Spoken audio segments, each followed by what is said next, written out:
खामगावात गजानन महाराजांच्या पालखीचे भव्य स्वागत।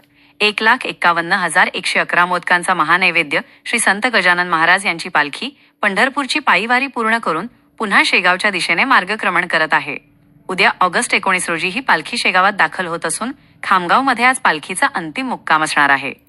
या निमित्ताने खामगावात वारकऱ्यांचे आणि पालखीचे अत्यंत भव्य दिव्य स्वागत केले जाते। याचं स्वागताचे मुख्य आकर्षण म्हणजे 1,51,111 मोदकांचा महानैवेद्य। खामगाव येथील श्री गजानन महाराज उपासना परिवार महिला मंडळ यांच्या पुढाकाराने महाराष्ट्रातील तब्बल 51 केंद्रांमधून हे मोदक तयार करण्यात आले आहेत।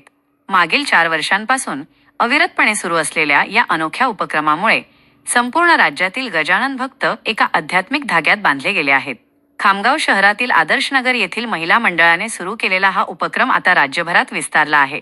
अमरावती, अकोट, पुणे, कोल्हापूर, जळगाव, खान्देश, चंद्रपूर, छत्रपती संभाजीनगर आणि नागपूर यांसारख्या अनेक भागांतून हे मोदक खामगावच्या मुख्य केंद्रात संकलित केले जातात।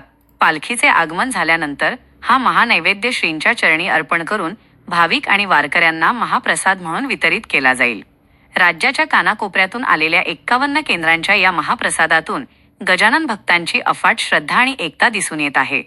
महाभूमी डिजिटलसाठी अनुप गवळी, खामगाव।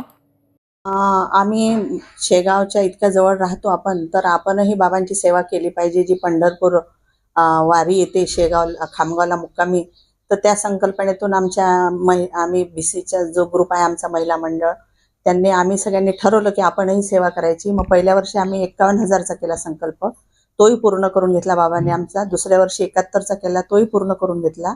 तिसऱ्या वर्षी 1,11,000चा होता आमचा संकल्प, तोही पूर्ण झाला। आणि यावर्षी 1,51,111 आहे, तर तोही बाबा पूर्ण करून घेत आहेत। अजूनही आमचे मोदक यायचे आहेत, आता 1.25 लाखाच्या जवळ सॉर्ट आउट झालेले आहेत। आणि नागपूरचे वगैरे बाकीचे केंद्राचे अजून संभाजीनगरचे मोदक यायचे आहेत।